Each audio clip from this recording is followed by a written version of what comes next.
আগরতলায় পরীক্ষা পে চর্চা নবম সংস্করণে মুখ্যমন্ত্রী মানিক সাহা। পরীক্ষার ভয়ে নয়, আত্মবিশ্বাসের সঙ্গে এগোনোর বার্তা। আজ আগরতলার বড়দোয়ালি উচ্চতর মাধ্যমিক বিদ্যালয়ে ভার্চুয়াল মাধ্যমে অনুষ্ঠিত হলো পরীক্ষা পে চর্চার নবম সংস্করণ। অনুষ্ঠানে উপস্থিত ছিলেন মুখ্যমন্ত্রী প্রফেসর ডক্টর মানিক সাহা।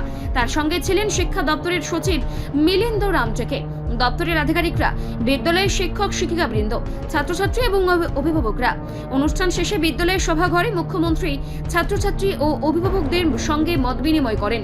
তিনি বলেন, পরীক্ষা পে চর্চা শুধু একটি কর্মসূচি নয়, বরং শিক্ষার্থীদের মানসিকভাবে প্রস্তুত করার একটি গুরুত্বপূর্ণ উদ্যোগ। ইতিবাচক মনোভাব নিয়ে পরীক্ষার মোকাবেলা করার দিক নির্দেশনা দেয় এই আয়োজন। 2018 সালে শুরু হওয়া এই উদ্যোগ কেন্দ্রীয় শিক্ষা মন্ত্রণালয়ের ব্যবস্থাপনায় ধারাবাহিকভাবে এগিয়ে চলেছে। মুখ্যমন্ত্রী শিক্ষার্থীদের উদ্দেশ্যে বলেন, পরীক্ষা কোনো আতঙ্কের বিষয় নয়, এটি নিজেদের অর্জন ও দক্ষতা প্রকাশের সুযোগ।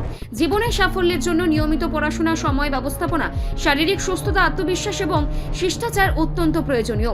প্রকৃতি ও গুণগত শিক্ষার মাধ্যমে ব্যক্তিগত বিকাশ সম্ভব বলে তিনি উল্লেখ করেন। তিনি শিক্ষক ও শিক্ষার্থীদের মধ্যে সুসম্পর্ক বজায় রাখার উপর জোর দেন। পাশাপাশি শিক্ষক শিক্ষিকাদের নিয়মিত নিজেদের আপডেট রাখা এবং ছাত্রছাত্রীদের অগ্রগতি মূল্যায়নের গুরুত্বও তুলে ধরেন। মুখ্যমন্ত্রী জানান, বর্তমানে রাজ্য সরকার গুণগত শিক্ষার প্রসারে নিরন্তর কাজ করছে। নারী শিক্ষা ও নারী ক্ষমতায়নের ক্ষেত্রেও রাজ্য উল্লেখযোগ্য অগ্রগতি করেছে। উদাহরণ হিসেবে তিনি রাজ্যের এক মেয়ের রেলের লোকো পাইলট হওয়ার সাফল্যের কথা উল্লেখ করেন।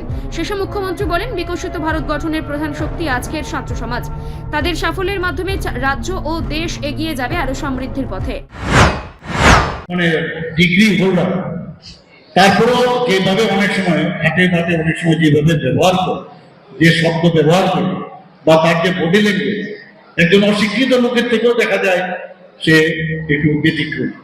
কাজে শিক্ষা কিন্তু ওই ডিগ্রি বা ওই সার্টিফিকেট আমি নিলাম তাতে আমি শিক্ষিত হয়ে গেলাম সেটা। তার জন্য আমাদের যে বায়োগ্রাফির কথা উনি যেটা বললেন, যারা সাকসেস, উনি বলেছেন, মাননীয় প্রধানমন্ত্রীজি বলছেন, আমি কোনো না কোনো সময় তোমাদের মতোই ছিলাম। অর্থাৎ এটা অ্যাপ্লিকেবল ফর অল। আমিও কোনো না কোনো সময় তোমার মতো ছিলাম।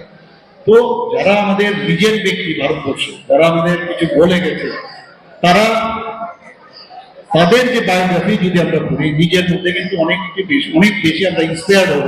সেগুলোর বিষয়ে অনেক বিষয় এখানে আলোচনা রেখেছে এবং আমি আর ডিটেলস যাচ্ছি না, কারণ উনি যেভাবে বলেছেন, সহজ সরল ভাবে যেভাবে বলেছেন, তো আমার মনে হয় যে অত্যন্ত প্রয়োজনীয়। এবং আবার আগামী বছর আবার দেখা হবে 2027-এ। আমি এখানে যারা উপস্থিত রয়েছে, আমি এডুকেশন ডিপার্টমেন্টকে ধন্যবাদ দেব যে এই ধরনের একটা যে কার্যক্রম আজকে সব জায়গায় রেখেছে। প্রায় अबाउट 7টা জায়গায়, अबाउट कितना जगह में रखे टोटल? नहीं, ये तो 2278।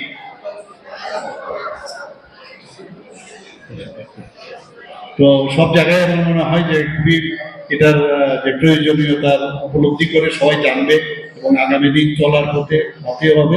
সবাইকে অসংখ্য ধন্যবাদ জানিয়ে আমার কথা বলা শেষ করছি। নমস্কার, জয় হিন্দ। রিপোর্ট সংবাদ প্রতীক্ষা।